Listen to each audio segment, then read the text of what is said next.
वैष्णव जन स्पंदन गांधी विचार के। નમસ્કાર.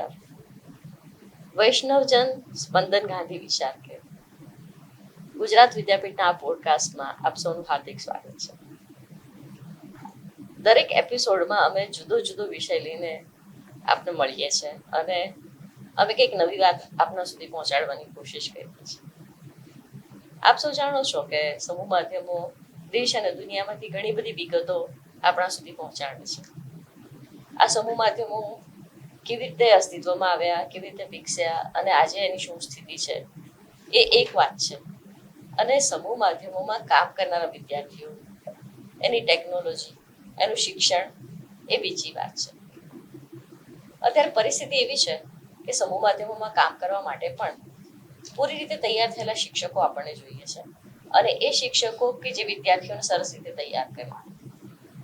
દેશમાં અને દુનિયામાં પત્રકારત્વનું શિક્ષણ આપતા અનેક સંસ્થાઓ છે, પણ આપણા દેશમાં જર્નલિઝમનું એજ્યુકેશન કેવી રીતે શરૂ થયું, કેવી રીતે વિકસ્યું અને અત્યારે એની શું સ્થિતિ છે એ વિષય પર આપણે થોડી ચર્ચા કરીએ. અને એ માટે આજે આપણી સાથે સ્ટુડિયોમાં છે પ્રોફેસર संजीव गुप्ता. नमस्कार सर. नमस्ते. प्रोफेसर साहब भोपाल से हैं, माखनलाल चतुर्वेदी विश्वविद्यालय से प्रोफेसर साहब हैं. उनकी निपुणता अध्ययन के कई क्षेत्रों में है, विशेषतः न्यू मीडिया टेक्नोलॉजी, एआई और मीडिया का फ्यूचर. विशेष हम सीधी सर से ही बात करते हैं. सर, पहला तो प्रश्न ये है विद्यार्थियों का कि मीडिया एजुकेशन की आवश्यकता क्या है, क्यों मीडिया की शिक्षा लेनी चाहिए? सबसे पहले तो मैं गुजरात विद्यापीठ का बहुत आभार व्यक्त करता हूं कि उन्होंने अपने ऑडियो विजुअल प्रोडक्शन सेक्टर में मुझे आमंत्रित किया और पत्रकारिता के विद्यार्थियों से संवाद करने का, उनसे मिलने का सुअवसर प्रदान किया. उसके लिए आप सबका बहुत बहुत धन्यवाद. और आपने प्रश्न बहुत ही अच्छा किया कि आज मीडिया एजुकेशन की आवश्यकता क्यों है. देखिए, मीडिया शिक्षण जब शुरुआत हुई थी, जब 1940-50 में देश में शुरुआत हुई थी, तब ये कभी हिंदी विभाग के अंतर्गत, कभी ह्यूमैनिटीज के अन्य किसी विभाग के अंतर्गत इसकी पढ़ाई शुरू हुई थी. धीरे धीरे इसको एक विषय के तौर पे स्थापित किया गया और आज पत्रकारिता और जनसंचार के नाम से यूजी और पीजी पाठ्यक्रम देश के लगभग सभी विश्वविद्यालयों में संचालित है. हमारा विश्वविद्यालय तो एशिया का पहला और देश का सबसे बड़ा मीडिया विश्वविद्यालय है, जो 1990 में स्थापित हुआ था और प्रख्यात कवि और स्वतंत्रता संग्राम सेनानी दादा माखनलाल चतुर्वेदी के नाम से स्थापित है. उसके बाद से आप देखेंगे कि मीडिया शिक्षण प्रशिक्षण की इसलिए जरूरत हो गई कि आज जब आप लोकतंत्र के चौथे स्तंभ के तौर पे पत्रकारिता को देखते हैं और समझते हैं, तब ऐसे में प्रशिक्षित हमको पत्रकार चाहिए जो ट्रेंड हो, और वो ना सिर्फ प्रिंट में मुद्रित माध्यम में हो, बल्कि रेडियो पत्रकारिता के लिए भी, टेलीविजन पत्रकारिता के लिए भी, वेब पत्रकारिता के लिए भी, और जिसको आज हम डिजिटल मीडिया कहते हैं. आज डिजिटल मीडिया के, सोशल मीडिया के बहुत प्लेटफॉर्म है. तो ऐसे में जो आज जेन जी जनरेशन है वो बहुत ट्रेंड और बहुत फोकस्ड होकर काम करना चाहती है, और ऐसे में टेक्नोलॉजी से भी उसको कदम ताल करना है. तो ऐसे में एक बहुत ही संरचित सुगठित पाठ्यक्रम के साथ जो है पत्रकारिता की पढ़ाई की जरूरत है. अब वो जमाना गया कि हम पत्रकारिता का इतिहास और पत्रकारिता के विकास के ही पाठ्यक्रम में शामिल करते थे. आज आप देखेंगे कि यूजी पीजी के पाठ्यक्रमों में तकनीक, प्रौद्योगिकी और एआई, चैट जीपीटी जैसे सॉफ्टवेयर्स तक आज विद्यार्थी पढ़ते हैं, समझते हैं और उनका व्यवहारिक उपयोग भी आपको देखने को मिलता है. सही कहा सर आपने. पहले क्या पढ़ाया जाता था और अब क्या पढ़ाया जाता है, क्या परिवर्तन आया पाठ्यक्रम में? देखिए, पत्रकारिता के शिक्षण प्रशिक्षण में बहुत फर्क आया है. पहले जैसे मैंने कहा कि सैद्धांतिक पक्ष ज्यादा था, फिर पढ़ाने वाले टीचर्स भी उस तरीके से, जो प्राध्यापक थे वो अपने अनुभव से थे. पुस्तकें भारतीय भाषाओं में थी नहीं, हमको अंग्रेजी पुस्तकों के सहारे पढ़ना पड़ता था. संचार के जो सिद्धांत थे वो हमको पाश्चात्य शैली में उन सिद्धांतों को पढ़ना था. अब आज जो है इंडियन नॉलेज सिस्टम भी पाठ्यक्रम में शामिल हुआ है, हमारी भारतीय ज्ञान परंपरा को भी हमने शामिल किया है और संचार की भारतीय दृष्टि को भी हम समझने का प्रयास कर रहे हैं। और ये सिर्फ सैद्धांतिक पक्ष में नहीं, व्यवहारिक पक्ष में आज सभी पत्रकारिता और जनसंचार के जितने भी विभाग हैं वहां पर आप देखेंगे कि वहां पे न्यू मीडिया की लैब होती है, उनके पास मल्टीमीडिया प्रोडक्शन की फैसिलिटी होती है। वहाँ के विद्यार्थी अपने पाठ्यक्रम के साथ साथ मल्टीमीडिया, पावर पॉइंट प्रेजेंटेशन और एडोब प्रीमियर और साउंडफोर्ज से भी आगे के बहुत सारे ऑडियो विजुअल एडिटिंग सॉफ्टवेयर्स पे उन लैब्स में काम करते हैं। साथ ही उनका audio visual production centers generally हर विभाग में होता है, कहीं बहुत संपन्न है, जैसे आपके विभाग का बहुत पुराना है, एक शानदार स्टूडियो है, सारी सुविधाएं, कहीं कहीं उन्होंने कन्वर्ट किया है। तो अभी डिजिटल जमाने का दौर है, तो छोटे स्पेस में भी ग्रीन कर्टेन और क्रोमा के साथ जो है तकनीक के साथ विद्यार्थी नए आधुनिकतम उपकरणों के साथ, जिनको हम state of the art digital equipments कह रहे हैं एडिटिंग के लिए, कैप्चरिंग के लिए, उनके साथ काम कर रहे हैं। और इस पाठ्यक्रम से काम करने के बाद उनको कैरियर के बहुत अच्छे अवसर भी प्राप्त हो रहे हैं। बहुत अच्छे सर। अच्छा ये बताइए सर कि आपका पत्रकारिता शिक्षा का इतना लंबा अनुभव रहा है, तो आपने अपने कारकिर्दी के पूरे इस समय में क्या चेंजेस देखे? जैसे आपने जब पढ़ाना शुरू किया तो माखनलाल देखिए, हम लोग जब हमारा विश्वविद्यालय जब आज से 35 वर्ष पूर्व स्थापित हुआ था, तो मैं तब से बात करूं, मुझे भी पढ़ाते हुए आज 3 दशक होने को जा रहे हैं, 27-28 वर्ष का अनुभव हो रहा है। तो हम लोग जब पढ़ते थे तो हमारे उसमें जब असाइनमेंट के तौर पे प्रिंट मीडिया पे ज्यादा फोकस था, लेआउट डिजाइनिंग पढ़ते थे, अखबार के प्रथम पृष्ठ की जो हम लोग डिजाइनिंग विन्यास करते थे तो हाथ से हम लोग 8 कॉलम का अखबार होता था। अब तो अभी जो फॉर्मेट आ गया इन डिजाइन वगैरह, हम 8 कॉलम से भी हट गए। अब कॉलम की साइज भी अलग हो गई है, कंपोजिशन भी गोलाकार हो गया, फॉन्ट स्टाइल भी फर्क हो गई है। तो हमने हाथ से उस समय अखबार बनाते थे, मास्ट हेड उसकी देते थे, विज्ञापन हाथ से बनाते थे और उस तरीके से पहला पेज बना के शाम को तभी जाने दिया जाता था। उसके बाद हमारे जो हेड ऑफ द डिपार्टमेंट होते थे उसको देखते थे और इस तरीके से वो एडिटर अलग होते थे। लेकिन आज हमारे बच्चे वो कट पेस्ट टेबल नहीं देख रहे हैं, आज उनको हाथ से उनको न्यूज प्रिंट पे काम नहीं करना है, आज उनको टेलीप्रिंटर नहीं देखना है, आज उनके पास सोशल मीडिया है, उनके पास जो इनपुट डेस्क हम लोग जो पढ़ाते हैं, इनपुट डेस्क में उनके पास न्यूज कलेक्शन, न्यूज गैदरिंग के लिए आज उनके पास डिजिटल मीडिया है, कन्वर्जेंस मीडिया है। साथ में जब हम प्रिंट की बात करते हैं तो एडिटिंग और डिजाइनिंग के लिए इन डिजाइन जैसे सॉफ्टवेयर वो सिस्टम पे करते हैं, स्क्रीन पे। आज हर बच्चा जो है लैपटॉप और कंप्यूटर स्क्रीन पर डिजाइन करता है। तो कहीं ना कहीं ये, और अब इससे भी आगे चैट जीपीटी और आर्टिफिशियल इंटेलिजेंस के दौर में तो आप मतलब समाचारों को पढ़ने की, स्टूडियो में लिखने की और जो अनुवाद करने की है, मतलब जो हमारा वेरियर इन कम्युनिकेशन जब हम पढ़ाते हैं तो उसमें लैंग्वेज भी कम्युनिकेशन थी। तो आप एक लैंग्वेज में आप न्यूज लिख दीजिए और अन्य भारतीय भाषाओं में या अन्य विदेशी भाषाओं में आप जो है एआई के माध्यम से अनुवाद कर सकते हैं। तो ये कहीं ना कहीं बहुत तेजी से आप ऐसे परिवर्तन देख रहे हैं, तकनीकी तौर पे भी और उनके पाठ्यक्रम को भी आप समृद्ध पा रहे हैं। अच्छा सर, इससे संलग्न दूसरा प्रश्न ये है कि आपके पास पढ़े हुए जो छात्र है वो कहाँ है, क्या काम कर रहे हैं और पहले कौन से क्षेत्र में उनको एम्प्लॉयमेंट मिलता था और अब क्या चेंज हुआ है उसमें? चूंकि मेरा जो विश्वविद्यालय में मेरा शिक्षण प्रशिक्षण का अनुभव रहा वो ऑडियो विजुअल सेंटर में रहा, प्रसारण पत्रकारिता क्षेत्र में रहा, तो मेरे पढ़ाए विद्यार्थी आज देश के बल्कि विदेश में आप देखेंगे बीबीसी के चैनल में भी हैं।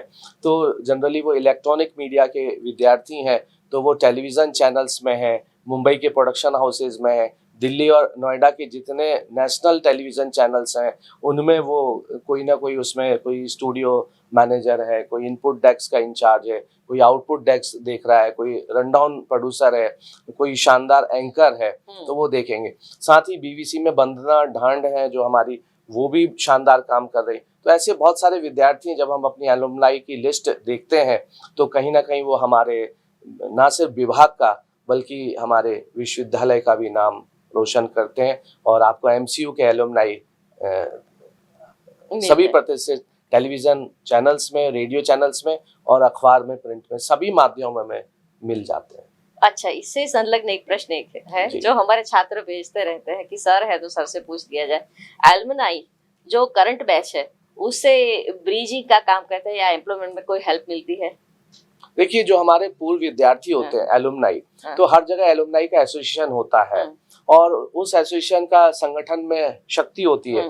तो जो आज के विद्यार्थी है उनको जाना तो उसी में पड़ेगा, इंडस्ट्री में। तो जो हमारा एकेडमिक और इंडस्ट्री का जो इंटरफेस है, ब्रिजिंग का काम है, उन एलुमनाई के माध्यम से पड़ता है। उन एलुमनाई का कहीं ना कहीं एसोसिएशन होता है। जब वो आते हैं तो इनको अपने अनुजों को, अपने कनिष्ठों को मार्गदर्शन भी देते हैं। हम बीच बीच में उनके विशेषज्ञ व्याख्यान के लिए आमंत्रित भी करते हैं। एलुमनाई मीट भी बीच में आयोजित होती है। उनके कॉन्टेक्ट्स की हम लोग ने डायरेक्टरी भी बनाई हुई है और एलुमनाई ग्रुप्स भी बने हुए सोशल मीडिया पे, व्हाट्सएप। तो कहीं ना कहीं लोगों के कनेक्शन का काम करता है और जब कनेक्शन होता है तो ब्रिजिंग स्वमेव होती है और एक फीलिंग होती है कि ये मेरी संस्था से जो है पढ़ रहा है या पढ़ के आया हुआ है। तो कहीं ना कहीं एक विश्वास का भाव होता है। उसको पता होता है कि वहाँ किन्होंने पढ़ाया, किन सुविधाओं के साथ आया और इसमें किस तरीके की निपुणताएं होंगी। तो अपनाने में शायद आसानी होती है, सहजता होती है, लेकिन हम लोग वसुदेव कुटुंबकम के भाव में हैं।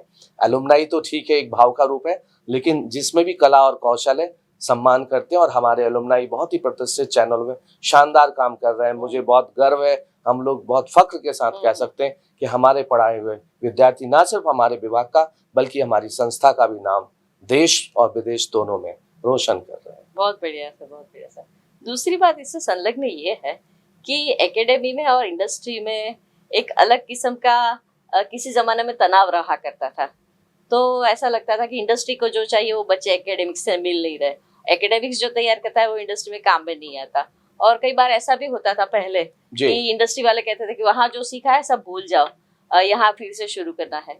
आपने क्या चेंज देखा ये एकेडमी और इंडस्ट्री की गैप के बीच में? आपने बिल्कुल सही अनुभव बताया। ये अनुभव पहले होता था जब हमारे पाठ्यक्रम बहुत पुराने होते थे, हम लोग इतिहास ज्यादा उसमें पढ़ाते थे और सिद्धांतों की बात ज्यादा करते थे, व्यवहारिक कौशल उन्नयन की बात, स्किल डेवलपमेंट की बात नहीं करते थे।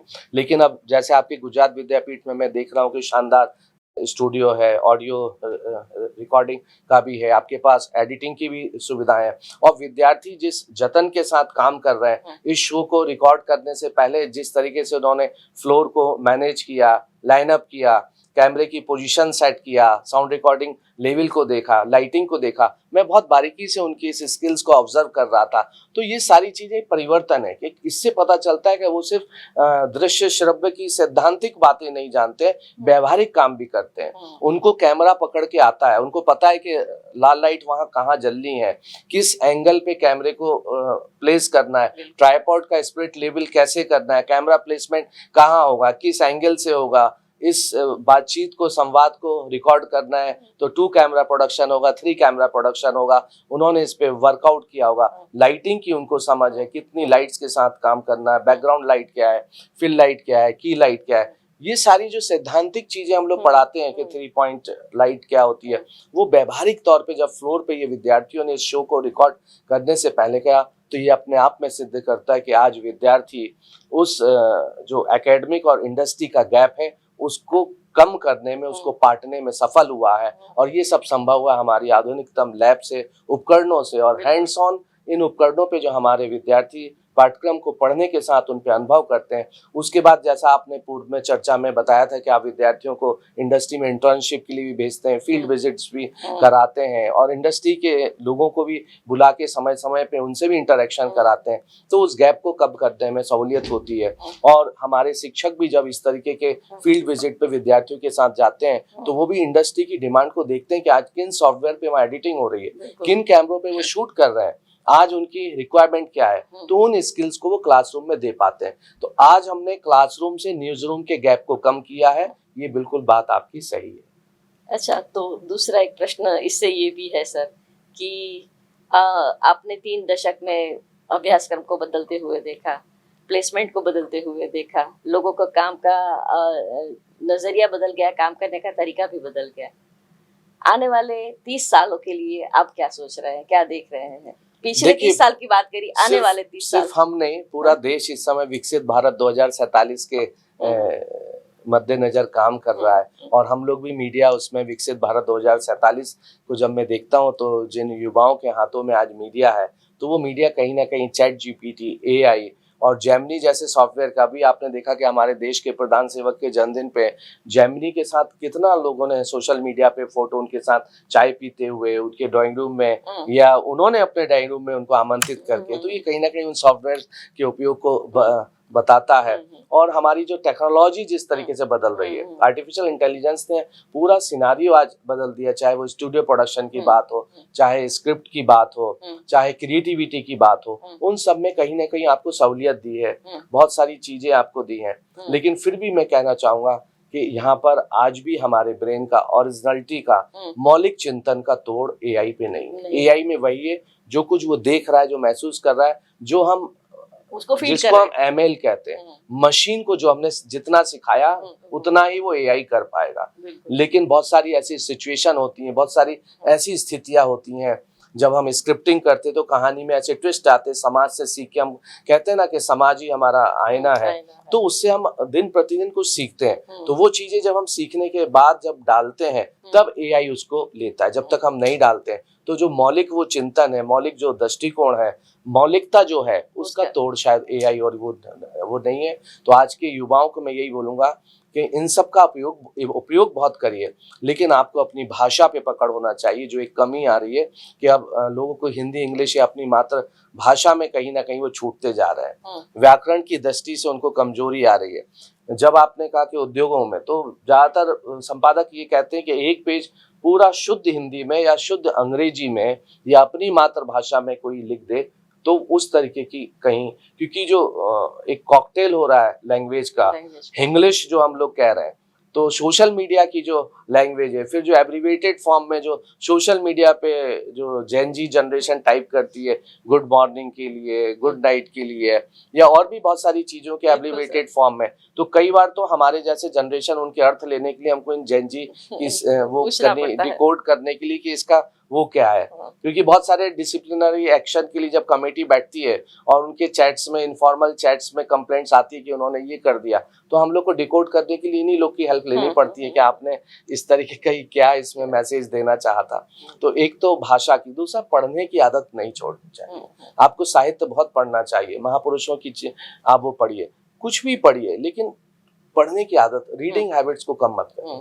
दो चीजें अगर आप कर लेंगे तो टेक्नोलॉजी के घोड़े पे बैठ के आप बहुत तेजी से कामयाबी के रास्ते पे दौड़ पड़ेंगे, ऐसा मेरा मानना है। बहुत अच्छा कहा सर आपने।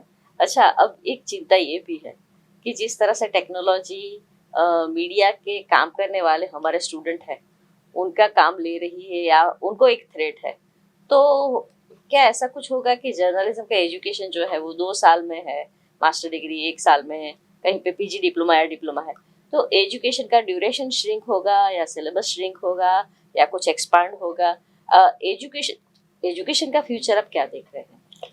ये सिर्फ मीडिया एजुकेशन की बात नहीं है। जब हम राष्ट्रीय शिक्षा नीति NEP 2020 आया था, इन सब पर हमारे विद्वानों ने बहुत विमर्श किया, और इसलिए भारतीय भाषाओं में और अपनी मातृभाषाओं में सारे पाठ्यक्रम और पुस्तकों की बात हुई। इवन मेडिकल एजुकेशन को करके भी, हालांकि उसमें भी हम लोगों ने कदम बढ़ाया, बहुत सफलता नहीं मिली है, क्योंकि बहुत सारी उसमें अभी ये आया कि साहब ये कठिन जो शब्द जो पॉपुलर हो गए उसको हम हिंदी में कैसे समझेंगे। तो अगर कंप्यूटर को कंप्यूटर बोलचाल में एक्सेप्ट कर लिया गया, संगणक बोलने से शायद जैन जी उतना ना समझ पाए, तो वो ये हुआ कि भाई उसको एक मानक हिंदी में हम किस तरीके से ले या उस भाषाओं में, वो एक अलग विषय है। लेकिन जो पाठ्यक्रमों की बात हुई, तो सारे, सिर्फ मीडिया नहीं, सभी पाठ्यक्रमों में आज अवधि की बात नहीं है, उसको हमको जो पहले बात हुई थी कि इंडस्ट्री के साथ कनेक्ट करना पड़ेगा। सारे पाठ्यक्रम को हमको स्किल ओरिएंटेड बनाना पड़ेगा। आज के यूथ ट्रेडिशनल पाठ्यक्रमों में नहीं जाएंगे। आप देखेंगे कि जिस गति से पिछले 2 दशकों में B Ed college, management college, engineering college खुले थे, आज उसी गति से वो पैकअप भी हुए हैं। उसके बाद कोरोना के बाद आपने देखा कि मेडिकल कम्युनिकेशन में, paramedical courses, Ayurvedic, Ayush, alternative medicine system, इनमें स्कोप खुला। तो एक दरवाजा बंद होता तो एजुकेशन का दूसरा दरवाजा, तो मीडिया एजुकेशन का बंद नहीं हो रहा है। अभी न्यू मीडिया आ रहा है, आप ट्रेडिशनल मीडिया से न्यू मीडिया की तरफ जा रहे हैं। न्यू मीडिया में भी बहुत सारी चीजें आएंगी, टेक्नोलॉजी, उनमें ट्रेनिंग लेनी पड़ेगी, स्किल्स लेने पड़ेंगे। आज जो इतना बड़ा आज आपका स्टूडियो, इसमें आप 10 स्टूडियो में प्रोडक्शन कर सकते हैं, इतना स्पेस है। तो हमारी कॉम्पैक्ट हो रहा है। हम जो बड़े स्क्रीन पे ब्रॉडकास्टिंग देखते थे, आज मोबाइल पे हम नैरोकास्टिंग देखते हैं, आज हॉट स्टार पे। आज हम कंबाइंड घर में ड्राइंग रूम में बैठ के टेलीविजन प्रोग्राम नहीं देख रहे हैं। बेटा एक अलग अपना मोबाइल में देख रहा है, माँ कुछ अलग प्रोग्राम देख लेती है, बेटी कुछ अलग देखती है और पिताजी कुछ अलग देखते होंगे। बहुत ही कम घरों में शायद माँ पिताजी बच्चे एक साथ टेलीविजन बिंग देखते होंगे। तो वो जमाना आज से 30 साल पहले जब हम लोग और बुनियाद जैसे सीरियल परिवार में बैठ के लोग देखते थे, भारत एक खोज जैसे सीरियल बनते थे, तो इनको कहीं ना कहीं से हमको जो इंडियन नॉलेज सिस्टम है उसको फिर से रीडिफाइन करके उसकी रीपैकेजिंग करके, तो कंटेंट को हमको रीपैकेजिंग करना होगा।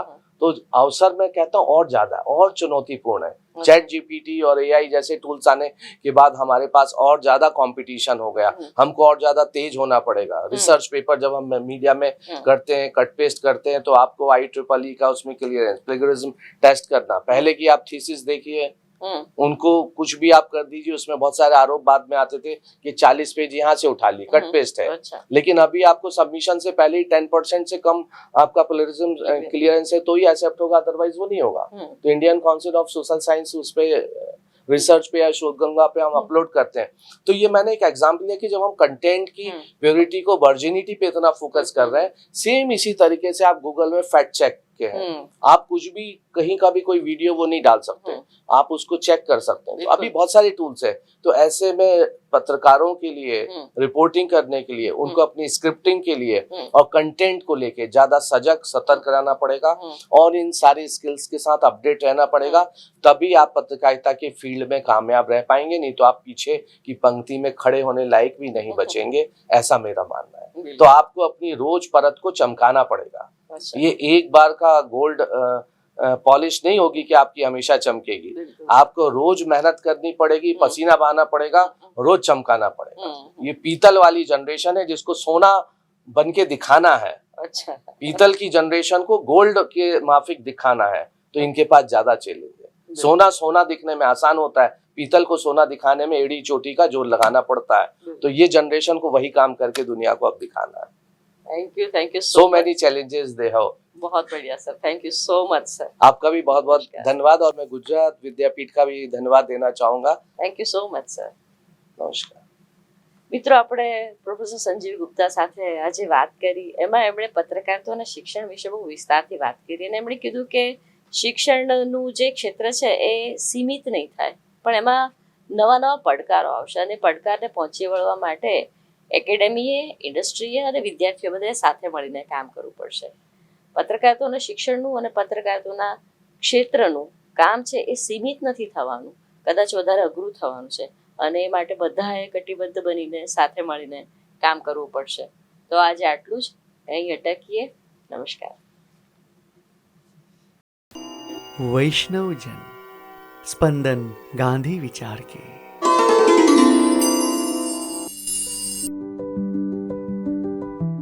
ગુજરાત વિદ્યાપીઠનું વૈષ્ણવજન સ્પંદન ગાંધી વિચારના પોડકાસ્ટ વિવિધ ક્ષેત્રના તજજ્ઞો સાથે સાર્થક સંવાદ કરે છે.